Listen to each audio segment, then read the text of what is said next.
In the 20th year of her marriage, Sarah bitterly realized one simple truth.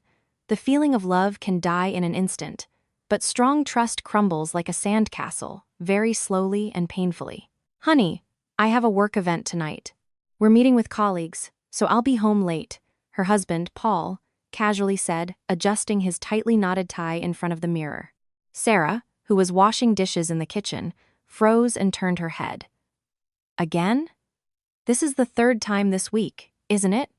You need to think about your health." Paul just irritably waved his hand at her concerned question and headed for the door. "We suddenly arranged a meeting with partners. What can I do? That's how it is in business. You work yourself. Why don't you understand?" He left. When the front door slammed shut, silence fell.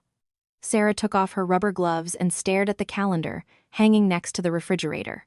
There were 3 red circles marking the days Paul said he had a work event and came home late. There were also 2 blue circles for the days he came home almost at dawn, citing a client dinner. With a trembling hand, Sarah pulled out her phone and opened a secret folder with notes. It meticulously recorded all of Paul's movements by date. November 3rd. Said he had a work event, returned at 2 a.m. His clothes strongly smelled of women's perfume. November 10th. Under the pretext of a client meeting, returned at 1 a.m., found a distinct lipstick mark on his shirt. November 17th. Suddenly announced a work event. Returned at 3 a.m. Checked credit card statement. Payment at the Grand Hyatt in downtown New York City. Sarah pressed the phone to her chest and sighed heavily. Her lips trembled. "It's starting again. You really don't change." In fact, a year ago, at the same time, the same thing was happening. More frequent work events, increasingly late returns home, an unfamiliar sense. Eventually, after Sarah's interrogations, Paul's infidelity was exposed. Then he fell to her feet, crying and begging for forgiveness. "Sarah, I was out of my mind. Honestly, it will never happen again. Please, forgive me just this once. You know I can't live without you." For the sake of their children and regretting their 20 years together, Sarah forgave him. More precisely, she pretended to forgive him, deciding to forget about it. But just as a broken glass won't become whole if glued together, distrust in her heart grew like a poisonous fungus. And now, exactly a year later, Paul's shameless behavior was repeating itself, as if on schedule. On a peaceful Saturday, as Sarah was resting in the living room, her phone rang loudly. It was her mother-in-law, Nancy Peterson. "Sarah, it's me. Come over with Paul this weekend. I have something to discuss with you, and some good news, so don't be late." "Oh, Nancy, what's the good news? Your voice sounds so excited." "You'll find out when you get here. We have great joy in the family." "All right, I'm hanging up." The call ended. Sarah went to Paul, who was lying on the sofa, watching TV. "Your mom wants us to come over this weekend. Did you hear? Something happened?" Paul, flipping channels, answered carelessly. "No idea. If Mom says it's good news, maybe she'll cook something delicious." But deep down, a bad premonition flashed through Sarah. When her mother-in-law spoke of good news, it always meant Sarah would have to shell out money. On Saturday afternoon, with a heavy basket of fruit in their hands, they headed to Paul's parents' house. As soon as they entered, Nancy rushed out to meet them, smiling joyfully. "Finally, you're here.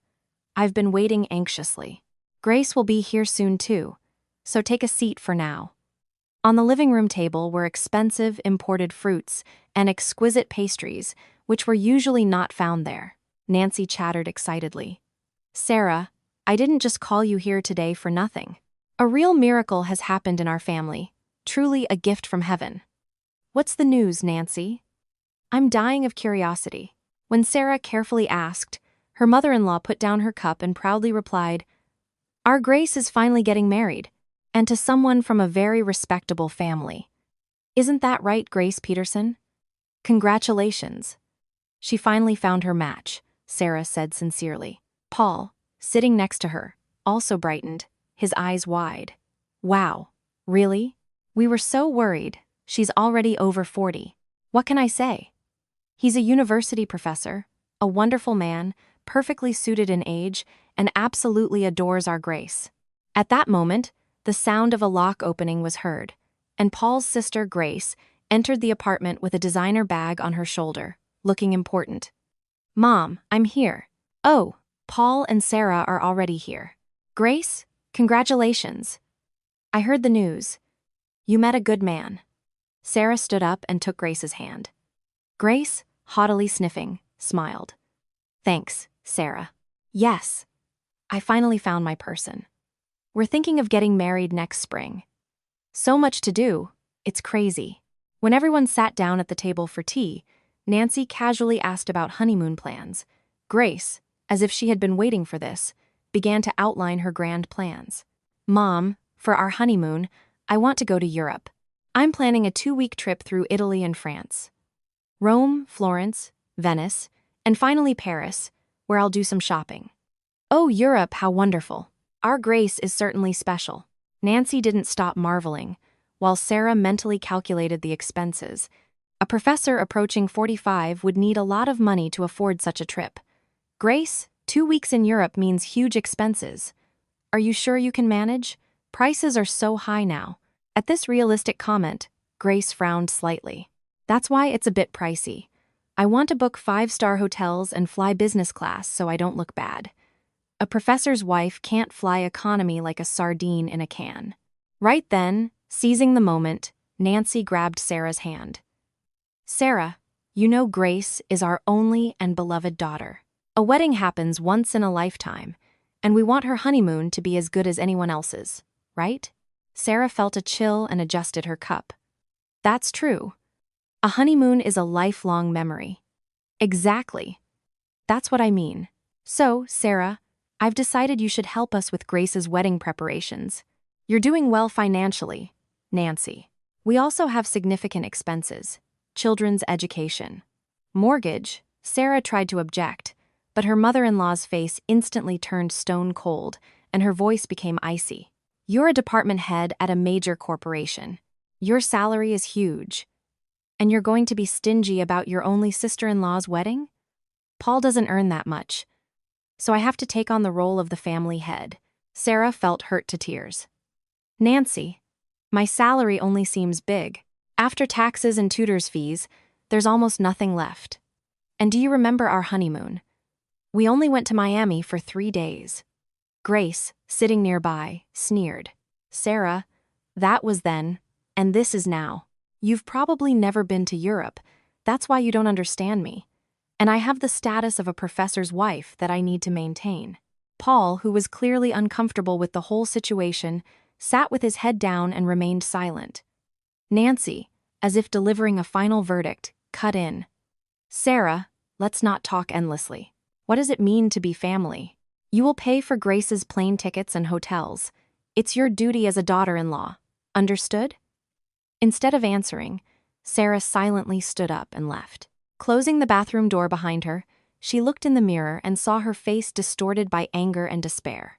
With a trembling hand, she pulled out her phone, opened her notes, and added a new entry. November 21st. Mother-in-law and sister-in-law demand full payment for their European honeymoon. Husband Paul remains silent and does not intervene. Sarah washed her face with cold water, gathering her thoughts. "You greatly underestimated me. Do you think it's that easy to take my money?" Sarah's gaze in the mirror was colder than ever. The eventful weekend passed, and Monday morning arrived. Sarah was engrossed in her work. Suddenly, her phone on the desk vibrated, signaling a message. It was Grace. "Sarah, I finally put together the honeymoon plan. I worked so hard on it. You definitely have to see it. Isn't it exciting?" An Excel file was attached to the message.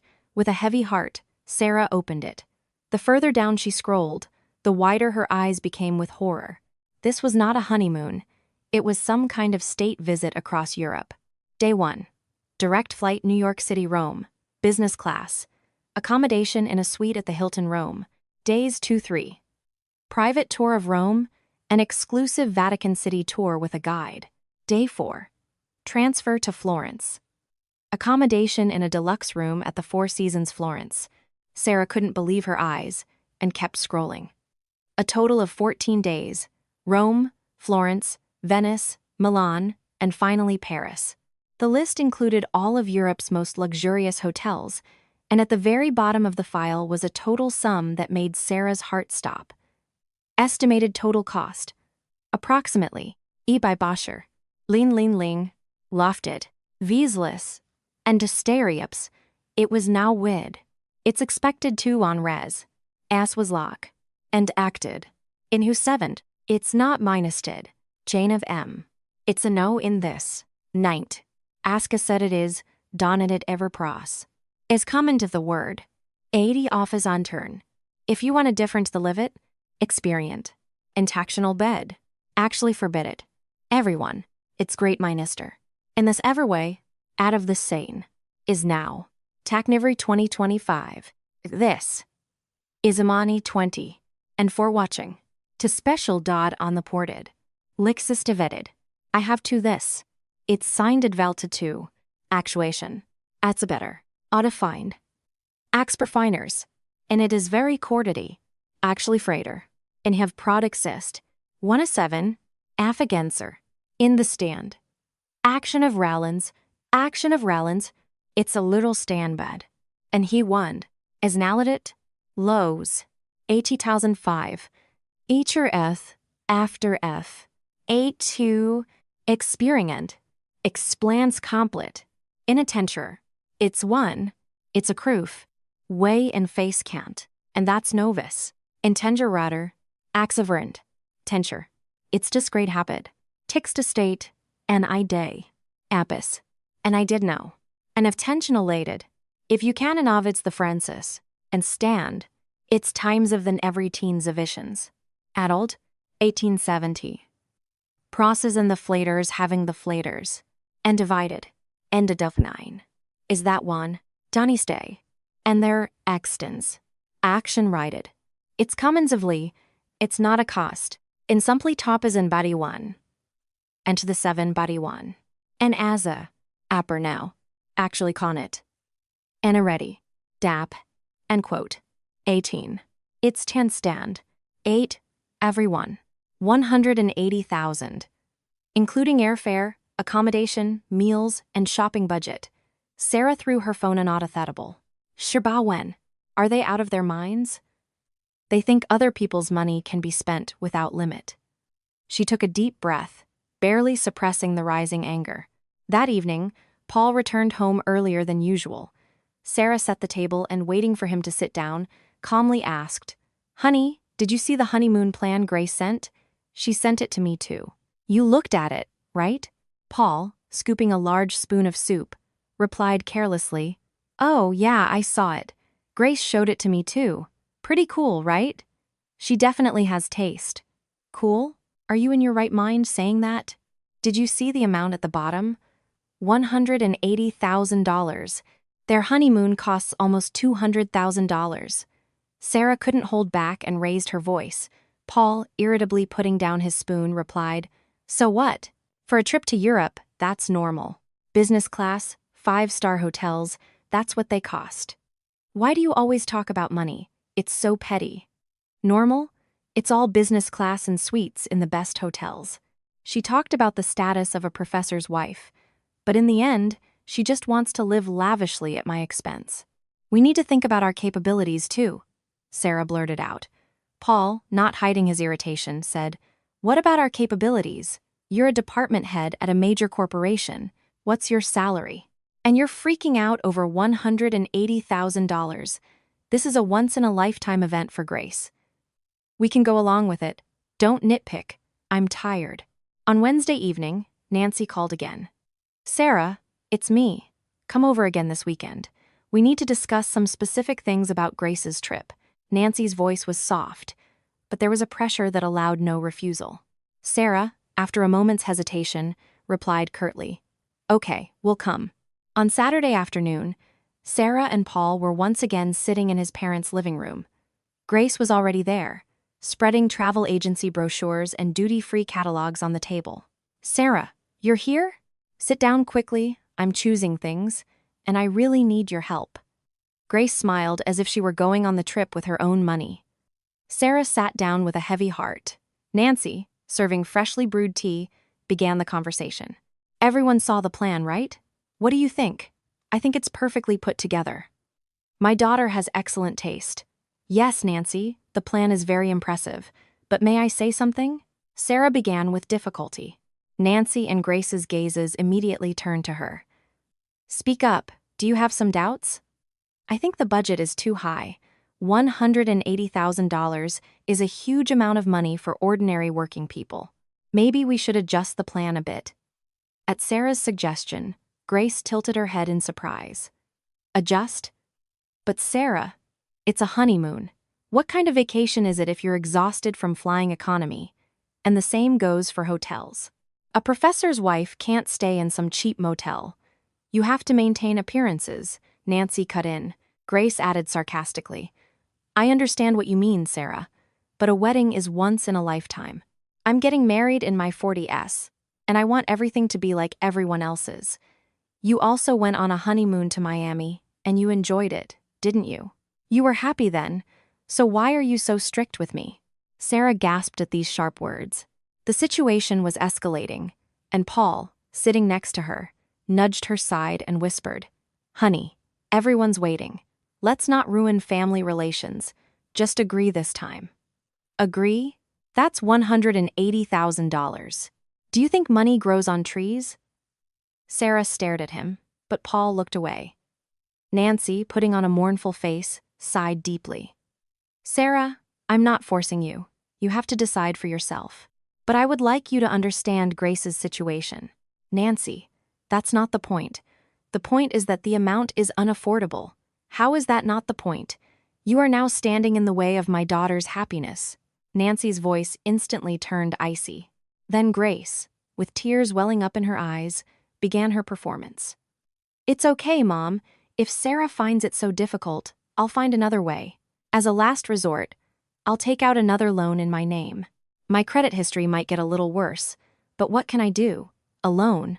Grace, you just recently paid off your credit card debt. Are you at it again? That's how big problems start, Nancy wailed. Hearing this, Sarah's blood ran cold. Last year, when Grace ran up $500,000 in debt, it was Sarah who co-signed to help her pay it off. If Grace took out another loan now, the consequences would fall on Sarah. Nancy, not missing a beat, looked directly at Sarah and pressed. Sarah, you see, if Grace takes out a loan now, her credit will be ruined.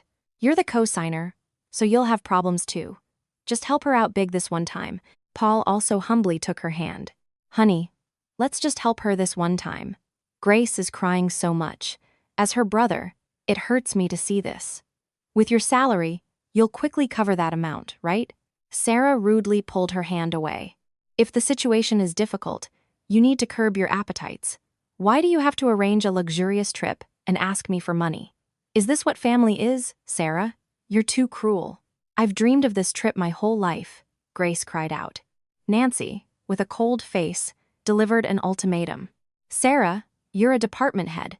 We all know that with your salary, you can afford it. If family members don't help each other, what kind of family is it? You've disappointed me greatly. With a trembling hand, Sarah put down her cup. The paths to retreat were cut off, and her husband's relatives, like hungry hyenas, surrounded her. Fine, I'll arrange everything. As soon as this resigned answer escaped Sarah's lips, Grace's tears immediately dried up. She smiled joyfully and squeezed Sarah's hand tightly. Really, Sarah? I knew you were the best. I never doubted you. Sarah, suppressing the rising nausea, forced herself to smile. A few days later, a new message arrived from Grace.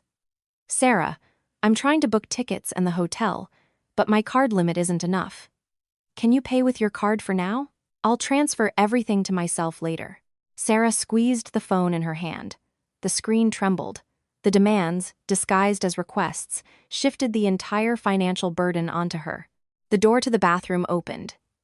Late in the evening, Sarah sat on the bed, opening her banking app with a trembling hand. Her available card balance was just over $50,000. This amount was catastrophically insufficient to cover the $180,000 Grace required. So, I'll have to take out a loan in my name. Is this right? Sarah sighed deeply and tossed her phone aside. At that moment, the bedroom door opened, and a sleepy Paul entered. "Honey, why aren't you sleeping? Did you book Grace's trip?" She was rushing, saying the hotels would be fully booked. Sarah was overcome with anger at these carefree words. "Booked? My card limit is only $50,000. How can I pay $180,000 in one go? Should I take out a loan? My head is spinning." Paul, as if nothing was wrong, lay down on the bed and tossed out, "A loan? What's so hard about that? You have preferential loans for employees at your job for special cases. Take one, and that's the end of it. Are you in your right mind? Take out a $180,000 loan in my name to pay for your sister's trip. Do you even understand whose money this is?" Paul, irritated by Sarah's sharp reply, turned away. "I'm saying we need to solve the urgent problem first. Grace will pay it back later when she's working. Why are you acting like a stranger? Pay it back? Funny. And those $500,000 your sister borrowed last time, when did she pay them back? Have you forgotten how I paid them off from my salary, saving on everything? You swore then, too, that she would pay everything back. Grace had difficulties then, and now she's marrying a professor. The situation is different. Why are you dredging up the past and pressuring me?" Paul's voice grew louder. "The situation is different? And when I paid off $500,000, did your sister ever say thank you? She only kept saying how lucky she was to have such a wealthy sister-in-law, and that her brother would handle everything. You don't remember that." Paul had nothing to say to this cold reproach. He pulled the blanket over his head and pretended to snore. Sarah clenched her fists in the dark. She realized with painful clarity that in this family, she was valued only as a daughter-in-law who earned well, nothing more, nothing less. The weekend came, and another summons arrived from her husband's parents' house. This time, she was called to choose wedding gifts for Grace. Sarah wanted nothing more than to rest, but she couldn't refuse Nancy's persistent invitation. At the window of a luxury jewelry store in the mall, Nancy and Grace were already standing, elegantly dressed, examining jewelry. "Sarah, over here! Look how lovely! Doesn't it sparkle?" Grace waved her hand, an enormous diamond ring on her finger. "Beautiful. It really suits you," Sarah replied with an indifferent smile. Nancy immediately asked the salesperson for the price. "This piece, including the central diamond, costs $48,000, madam." "Wow. $48,000 for a ring. A bit pricey. Sarah, what do you think?" Nancy glanced at Sarah. Grace pouted, twisting the ring. "Mom, I want this specific engagement ring more than anything. I need something decent for the wedding, so I'm not embarrassed." Nancy, feigning difficulty, immediately shifted the focus to Sarah. "Sarah, by the way, how much did your wedding jewelry cost? Do you remember what I gave you?" Sarah bitterly recalled. "At the time, the ring and necklace cost about $20,000. You said the budget was limited, and I agreed without objection. Yes, $20,000 was a lot of money back then. At current prices, that's $30,000, no less. For a daughter-in-law, that's more than a generous gift." Nancy justified her past frugality. Grace immediately interjected with a sneer. "Sarah, you're so modest. How could you be content with $20,000 jewelry? I certainly wouldn't go to meet professors' wives wearing something so cheap. It's good you don't have high demands." Sarah's face darkened at these tactless words, but Grace, paying no attention, put the ring back on and smiled happily. After the store, all three went to a cafe. Nancy, taking a sip of coffee, got down to business. "Grace, so, what about the honeymoon booking? It'll be a disaster if we miss out on tickets." "Not booked yet. Sarah's card limit is maxed out." "I'm waiting for her loan to be approved," Grace said, as if Sarah was to blame for the delay. Nancy, narrowing her eyes, pounced on Sarah. "Limit maxed out? You're a department head. Such a big salary and such a small limit. Don't you know how to manage money? Nancy, the trip costs $180,000. My limit is $50,000, and it's almost used up on household expenses and children's insurance." "Well, then take a loan from work," Nancy said, just as Paul had. "What difference does it make whose name it's under? We're family, my money or yours, it's all the same." Sarah was speechless at such brazen logic. "How is it not important? The loan will be in my name, and who will pay it back? When I took out $500,000 for Grace, I paid it off from my salary. It's still a big burden for me. That's in the past. Why are you holding it over her head, now that you helped the family in a difficult moment? You're so petty. Nancy slammed her cup down. You haven't exactly been the most supportive daughter-in-law, have you? You're so focused on yourself. The least you could do is make up for it with your generous income. Sarah gasped at these venomous words. She bit her lip, grabbed her bag, and ran out of the cafe without looking back. But the torment didn't end there. A few days later, she received a call from Mark, Paul's old friend, who also knew Grace. Sarah, it's Mark. Grace just called me, crying her eyes out. She says you, because you earn a lot, have started disrespecting your husband's family, holding money over their heads. Is that true? That's not right. Sarah gripped the phone with a trembling hand. Grace was spreading rumors among mutual acquaintances, portraying her as a malicious daughter-in-law. Sarah didn't even have the strength to defend herself. She simply hung up. Falling to the floor in the living room, Sarah burst into tears. Why? Why do I have to endure all of this? Why should my life, which I built, become their prey? In the darkness, Sarah made a promise to herself. Enough of being a good daughter-in-law and a successful relative. She decided to become the villain they wanted her to be.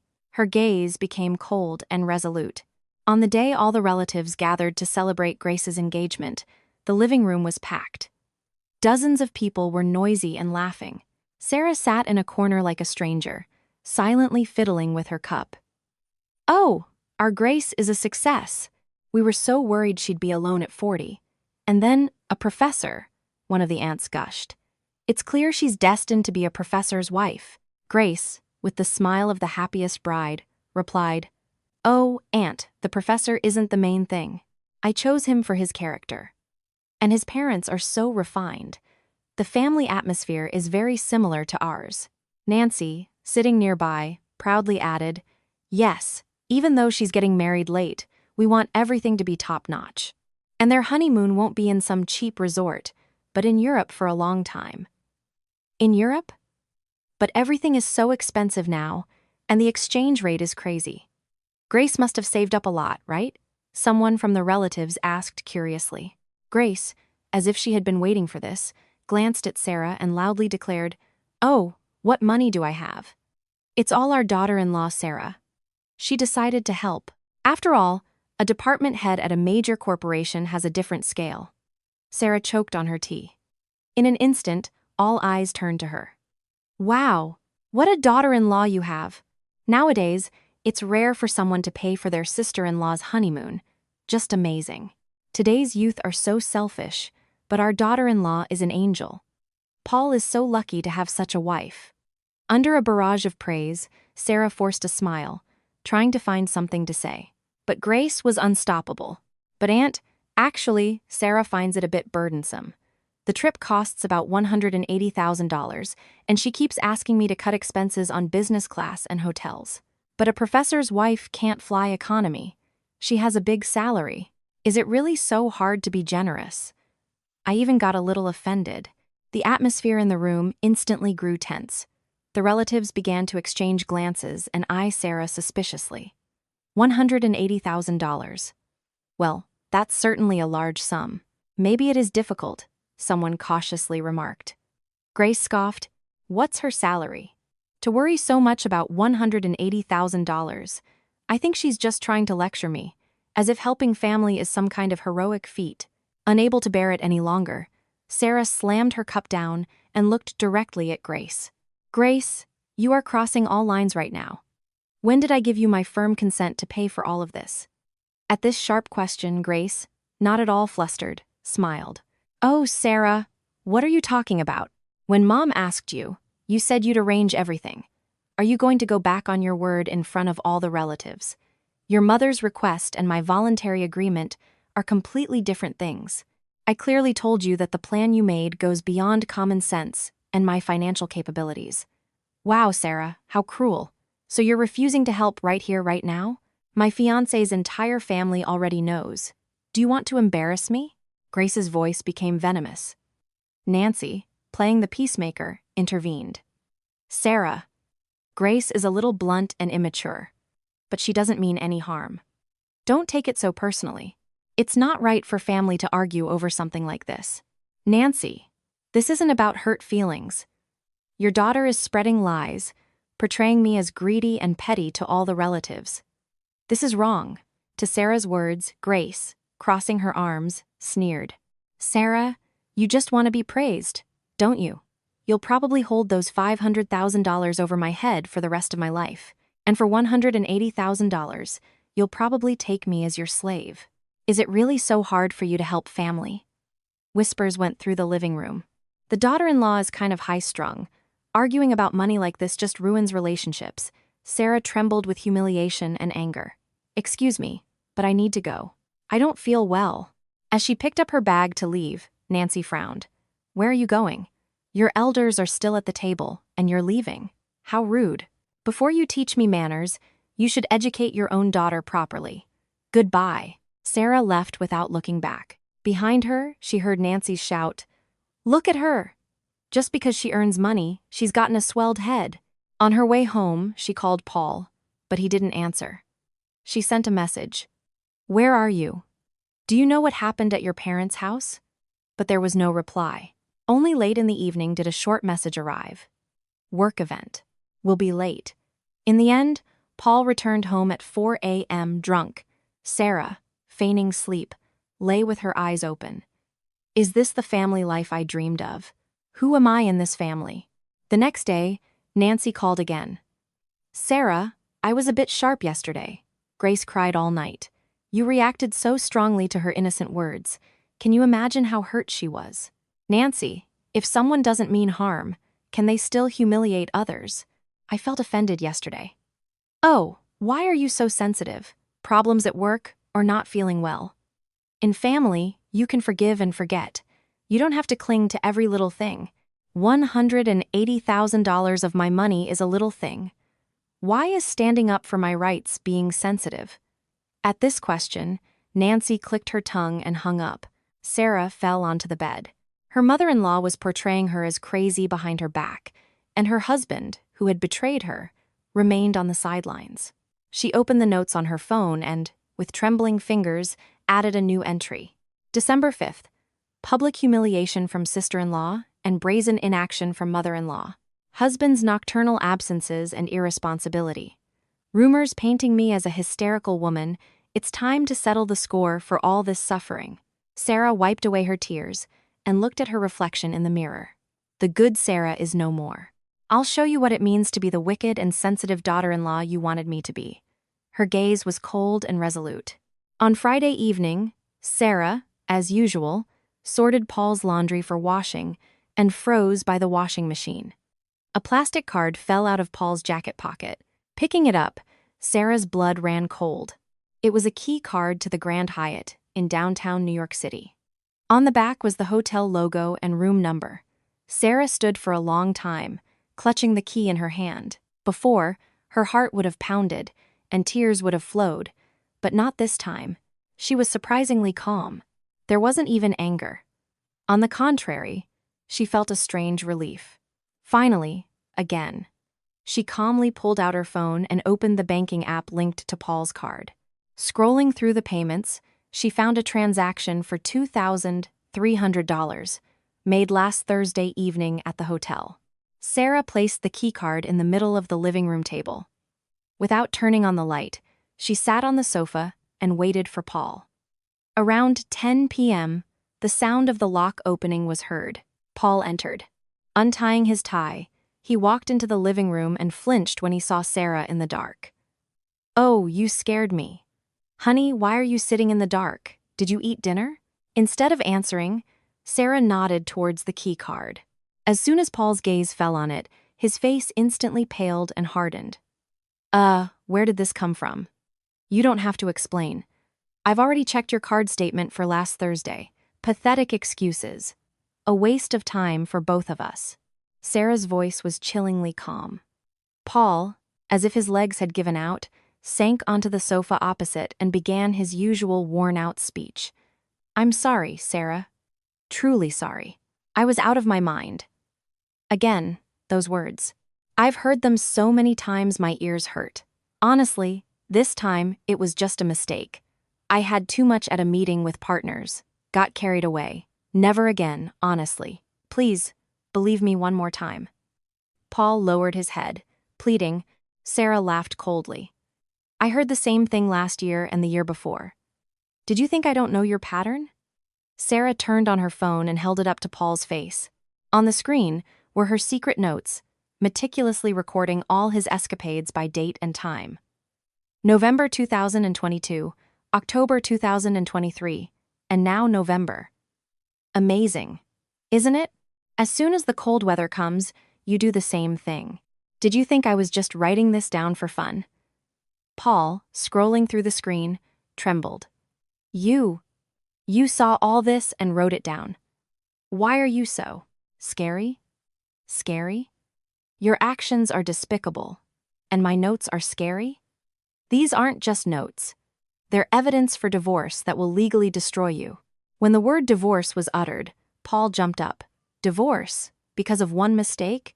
You want to just throw away 20 years of marriage? Give me another chance. A chance? I gave you 3 chances. And while you were neglecting them, lying in a hotel bed, I was a money-making machine in this family, appeasing your relatives. Sarah's voice trembled for the first time. Paul tried to take her hand, but she recoiled in disgust. You're not only guilty of infidelity. You never once protected me as a husband.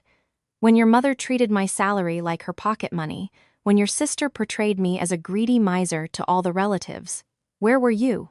Always silent and running away, staying on the sidelines. But those are problems with relatives. That's not connected to infidelity. You have no idea how hard it was for me, caught between you all. Not connected? No, the essence is the same. You never valued me.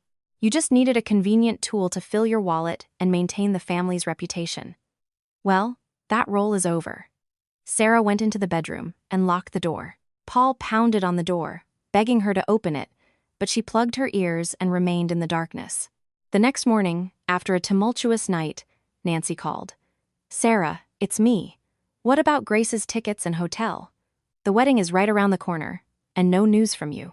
Sarah, looking at the cold autumn sky, replied indifferently, I haven't decided yet. More precisely, I no longer have a reason to decide. What? Still? What's wrong with you? Are you so jealous that she'll fly business class? Pay immediately. Grace needs to save face. At this venomous tone, Sarah laughed. Nancy, we have very big problems in our family. I no longer have the ability to pay for other people's honeymoons. My salary will now only be spent on me. Are you in your right mind? What are you saying? Pay immediately. Pay? My husband is cheating on me. Our family is falling apart. And you're worried about business class for my sister-in-law? I'm filing for divorce from Paul. So your daughter can pay for her grandiose trip herself, whether she takes out a loan or you sell your apartment. On the other end of the line, Nancy gasped in horror. Divorce? How dare you utter that word? Are you crazy? Yes, probably. Enduring your abuse for 20 years, that was abnormal. Now that madness is over. Sarah hung up and turned off her phone. A short while later, the bedroom door opened. Paul, who had been lying in the living room, ran and fell to his knees. Sarah, Mom called me. What are you doing? Why so drastic? What if Mom's blood pressure spikes and she ends up in the hospital? Until the very end, you only worry about your family, and my pain, my tears, don't concern you. If you had truly tried to keep me, I wouldn't have seen that key card yesterday. You're just an irresponsible and cowardly bystander. Sarah took a stack of divorce documents, already obtained from her lawyer, from a desk drawer, and threw them in front of Paul.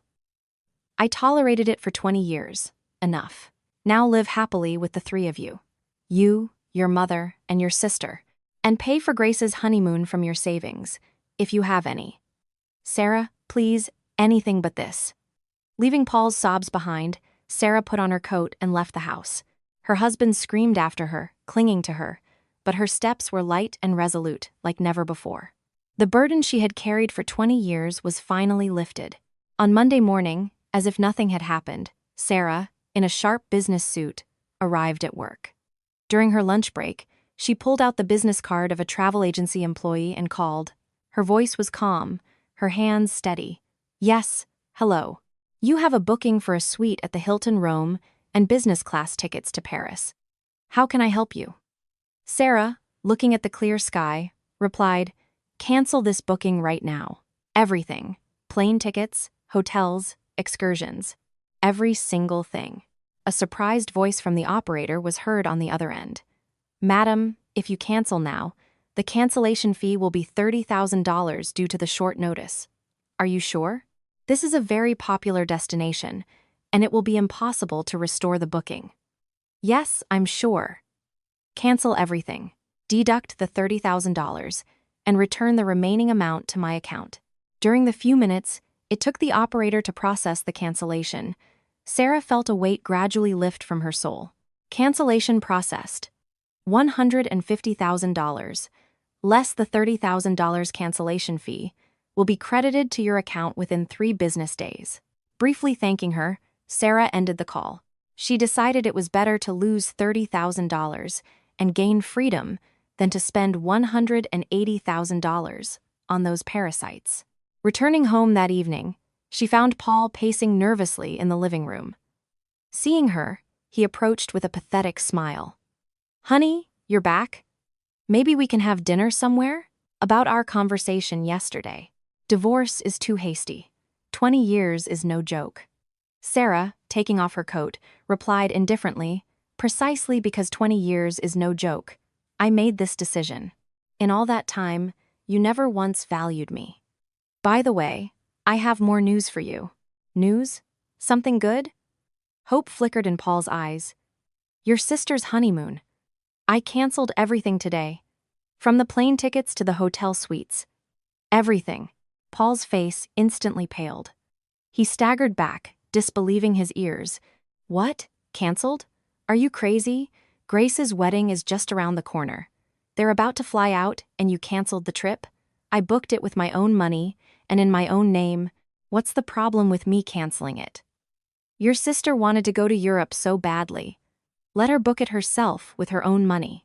From Sarah's cold tone, Paul clutched his head and cried out, What will you tell Mom? Grace is probably already getting ready for the airport. How cruel you are. You explain it yourself. It doesn't concern me. And the censure. Ling ling ling. Atsaviziti. It's sonnet. 1 and 2 have loved. It's magically now, out of it. And the fations. Avama. Action backed. 1. It's raction. If you action, in rever those. Anazar 4. Accident. It's a ver point. Why glad it? 87 time. Ac. As a day. Action ida for 1. In filing a tiction. 5. End comment. In the prize didiote. Did an exhibited. Antedidacted. 1. By vermation. Indian. Actually ride. Is exaplanded as a crease. Minus slash. And that's a bitter. 2 fiver end. In stot 9s. Dowls. It's the stace. Actually says. Action about it. 1 5 times of splay. Askin it. Included it a scod. In a cleared. 80 porters. Actualot. Likes. Interretter. Actually take these videos having day. 2 directions. Actions that are provet say. Tell friends. 2. Actionisted. In amatics 2 was. It's the portent in the fested actions the dated. And had it na. Expland. Experiencing this. 8 times a video. In his day. Any times of 9. Lot of where day active. Everyone. 100 fom. And education. It's times to play 1. Tictodator. Act. Everyone. Actions. At. Affliclit. And seps Fort Winbred. It's now where. Is righted staff.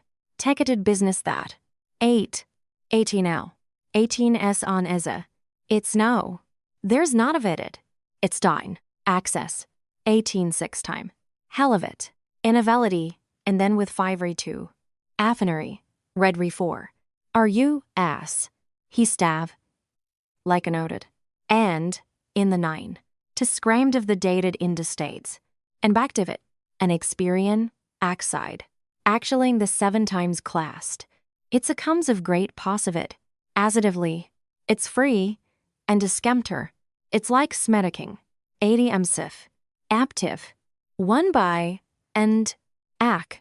And aspablis. And a dated. 2 case. Tensure into 40. It's date rest. Donner stated. ATS azid. Action still did. Action. And if you know. 8. This. In about menstavation to the first. And a fac. And the videos. In the videos. In the resin. Is pre-shade. In askling. You and days. It's not relation. And everyone. Amra. Ah. Actually auth. It's. Bidded right. Adare. The modified it in 5 or mented. Meter. Ingrast. It is. 30,000 cancellation fee. I consider it payment for a life lesson. And that. Still cheap. Sarah walked past them into the bedroom. Behind her, she heard his shouts. 30,000 just thrown away. Are you in your right mind? But she felt so good, she wanted to purr. On Wednesday morning, chaos reigned at the check-in counter at JFK Airport. Grace, dressed to the nines, along with her fiancé, froze at the airline employee's words. Madam, we apologize, but this booking was completely canceled on Monday at the request of the booker. There are no tickets in your name. Canceled? No way. My sister-in-law paid for everything. Check again. At Grace's shriek, her fiancé and his family turned around. The sophisticated faces of the professor's parents expressed shock. What's going on? The honeymoon wasn't booked, asked the fiancé. Grace couldn't say anything and, sitting on the floor, burst into tears. It's her! That snake. She did all this on purpose to ruin my wedding. At the same time, Sarah was in her company's conference room, discussing the quarterly budget with her team. This quarter, we are primarily cutting all unnecessary expenses. Not a single dollar on unjustified spending. Understood? Colleagues nodded. During her lunch break, she turned on her phone and saw dozens of missed calls from her husband's relatives. But without batting an eye, she deleted them. Then she went with colleagues to a restaurant she had long wanted to visit. That evening, when she returned home, Paul's shout echoed from the doorway. Why aren't you answering your calls? Because of you, Grace was humiliated at the airport. Her wedding is on the verge of collapsing. Her fiancé's family thinks she's a con artist. My calls were on silent. Whether she was humiliated or not, that's her problem. Let her consider it payment for her desire to live lavishly at someone else's expense. What a terrible woman you are. How could you do such a thing? Stab the family in the back. Sarah, taking off her shoes, looked directly at him. Morality? You're not one to talk about that. 20 years of cheating on your wife and protecting relatives who live off her. Is that moral? Nothing connects me to you anymore. So shut your mouth. At that moment, his mother called Paul's phone. He turned on the speakerphone, and Nancy's hysterical wail filled the living room. You wretch! Grace collapsed at the airport because of you. Are you even human? Go to her immediately, apologize, and buy new tickets. Sarah snatched the phone from Paul's hand and coldly cut in. Nancy, I've already told you. I am no longer your daughter-in-law. I don't care if she cries or not, and I'm filing for divorce. Soon you'll receive a summons from the court, so prepare yourself. Hanging up, Sarah, leaving the stunned Paul behind, locked herself in the bedroom. Lying on the bed, she stared at the ceiling and felt an enormous relief, as if a 20-year burden had suddenly fallen from her shoulders. Instead of tears, she burst into laughter. Finally, I escaped this hell. For the first time in a long time, she felt like she had taken back her life and sank into a deep, sweet sleep. At 11 p.m., Sarah's phone rang again. It was Nancy. Sarah turned on the recording and answered. Apologize to Grace immediately, Nancy yelled without greeting. Sarah, leaning against the headboard, replied, I have nothing to apologize for. How can you have nothing to apologize for? You ruined Grace's life. What did I ruin? I just canceled a booking made with my money. Sarah's voice was calm. Nancy, choking, stammered, Your money? You think everything you earned is yours? You were only able to earn it thanks to my son. Excuse me, what are you talking about? I became a department head thanks to my abilities. Abilities? And would that have been possible without your husband's support? Nancy sneered. Sarah checked if the recording was running. Support. What did Paul do for me? He allowed you not to do household chores. And we, his parents, didn't bother you much. I did the household chores, cleaning, laundry, cooking, everything, and you constantly demanded the impossible from me, Sarah calmly retorted. Nancy raised her voice. Demanded? Helping family is a demand? How heartless you are. I'm not heartless. I'm just setting boundaries. Boundaries? What boundaries in family? You are the daughter-in-law in this house, Nancy screamed. Sarah calmly replied, Soon I won't be. I'm preparing divorce papers. The call ended. Sarah saved the audio file. 10 minutes later, Grace called. Sarah again turned on the recording. Sarah, why are you doing this? Grace's voice trembled with tears. What exactly? Are you referring to the booking cancellation? Yes. What am I supposed to do now? My fiancé's family thinks I'm a con artist. That's not my responsibility. The problem is that you took it for granted that I would pay for everything, Sarah coldly replied. Grace burst into tears. You're not human. You ruined my wedding, and you don't care. I didn't ruin anything. You can book everything yourself. With what money? You promised to help, Grace cried out. Sarah, checking the recording, replied, When did I promise that? If you have evidence, show it. Evidence? You told Mom you'd arrange everything. Saying, I'll arrange it doesn't mean I'll pay for it. I never gave clear consent. Sarah's voice was firm. Grace became hysterical. You're a terrible egoist. You see nothing but money. Nothing but money? And the $500,000 I paid for you, don't you remember? You decided to do that yourself.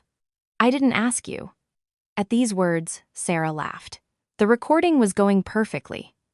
Decided myself?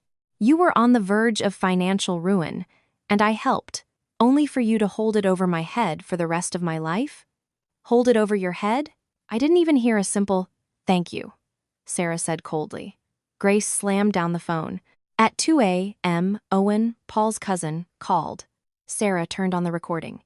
Sarah, it's Owen. Things are crazy at the parents' house right now. I know. Calm down and think again. Why cause such trouble in the family? Owen pleaded. Sarah replied, You want to hide everything behind the word family? Not hide, but understand. You should be more tolerant too. I tolerated it for 20 years, enough. But put yourself in Grace's shoes. Her wedding is around the corner. She's having such a hard time. You're thinking about Grace's situation, but why aren't you thinking about mine? You have money. You can help. If I have money, it doesn't mean I can spend it thoughtlessly. I have my own plans. Sarah cut in. Owen sighed. All the relatives will judge you. They'll say you're heartless. Let them talk. I don't care. Sarah hung up and saved the recording. At 3 a.m., Nancy called again. This time her voice trembled. Sarah, I beg you, help Grace. Sarah, turning on the recording, calmly replied, Requests for help no longer work. What do you want? Money. I'll pay you, Sarah sneered. Money? Where do you have money from, besides your pension? That's none of your business. None of my business? Then you shouldn't have been meddling in my wallet from the very beginning. Nancy's voice trembled. How ungrateful you are. I welcomed you into the family. It's such an honor. Honor? And what did I get in your family? Only humiliation and endless demands. Humiliation? When did I humiliate you? You constantly told all the relatives I was hysterical. That's not humiliation. It's the truth. You've been very nervous lately. I'm not nervous. I'm reacting appropriately. And you distort that by calling me hysterical, Sarah firmly said. Nancy began to cry. How cold you are! How can you treat family like that? I'm not cold. I'm protecting my boundaries. I have my own life too. Sarah hung up and put her phone on airplane mode. In the morning, she saw 150 missed calls. Nancy, Grace, Paul, all the relatives. Sarah checked the audio files. Everything was recorded perfectly. Excellent, she whispered. These recordings will be excellent evidence in court. On her way to work, she sent a message to her lawyer. Audio files are ready. I'll deliver them this afternoon. The lawyer replied, Excellent. With this, we will be in a winning position. Sarah put her phone in her bag. Her heart felt light. Now it's definitely the end. She wasn't going to look back. On Friday morning, Sarah filed a petition for divorce in court. The clerk, reviewing the documents, asked, Are you seeking division of assets? Yes, all marital property acquired during the marriage and registered in my name, I am keeping, Sarah calmly replied. The clerk nodded. And compensation for emotional distress? Yes, I have attached evidence of my husband's repeated infidelities. Sarah handed over a thick folder. The clerk raised an eyebrow in surprise. This will be more than sufficient. The petition is accepted. Exiting the courthouse, Sarah took a deep breath. The sky was clear. Returning to work, she went about her business as usual. At lunch, a colleague remarked, Sarah, you look so refreshed lately, really. Sarah smiled. Yes, something good happened. I'm shedding an old burden. Sarah sipped her coffee. Her heart felt light. That evening, Paul was waiting for her at home. He sat by the entrance, his eyes red. I got a call from the court. You filed for divorce? Yes, this morning. Paul jumped up. Are you serious about getting a divorce? Think again. I've thought enough. 20 years. Paul followed her, pleading. Tell me what I did wrong. I'll fix everything. Too much. Infidelity, indifference, irresponsibility. You need to fix everything, but you're not going to. I am, honestly. He tried to grab her hand, but she pulled it away. Too late. I don't believe you anymore. Paul blocked her path to the bedroom. You're demanding division of assets and compensation. What will be left for me? Everything registered in your name is yours. Don't worry, but the house and all our savings are in your name, Paul cried out. Sarah sneered. Exactly. And why did we do that? Because I foresaw that you would cheat and waste money. You planned this from the very beginning? Paul asked incredulously. Sarah nodded. Yes. I started preparing 10 years ago. Every time you cheated, apologized, and started over. Paul sank to the floor. Sarah, looking down at him, said, You thought I would just endure it, but I was just preparing. On Saturday morning, Nancy arrived. She was pale. Sarah opened the door. Sarah answered through the intercom, You don't need to come in. Speak from there. What do you think you're doing? Open immediately. Nancy, I am no longer a member of your family. Soon, legally, I will be a stranger. A stranger? How dare you say that? Nancy's voice trembled. Yes, after the divorce, we will be strangers. It's natural. You ungrateful wretch. I raised you as a daughter-in-law for 20 years. You didn't raise me. You used me. Don't confuse the two, Sarah coldly replied and disconnected the intercom.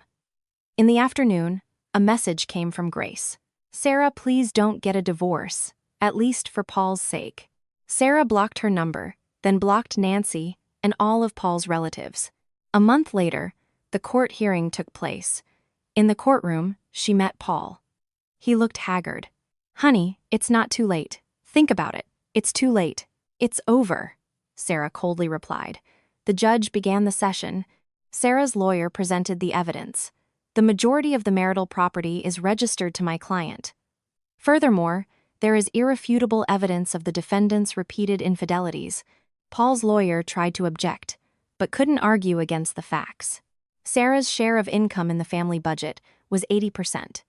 After 3 hours of deliberation, an agreement was reached. The majority of the assets remained with Sarah, and compensation for emotional distress amounted to $500,000. Leaving the courtroom, Paul called out to her, Sarah! She didn't turn around. He caught up to her. Is this really the end? 20 years. Just like that? Sarah stopped and, looking at him, said, You ended it all. When you cheated, were indifferent, and didn't protect me. Everything was over then. You only made excuses, but you never truly changed. She turned away and left. A month later, the divorce was finalized. Sarah moved into a new apartment. From the window, there was a beautiful view of the sunset. For the first time in 20 years, she had her own space where she didn't have to look over her shoulder, endure humiliation, or betrayal. Sarah sat on the sofa, drinking tea. Her heart felt light and free. Now, a real beginning, she whispered. Tears streamed down her cheeks.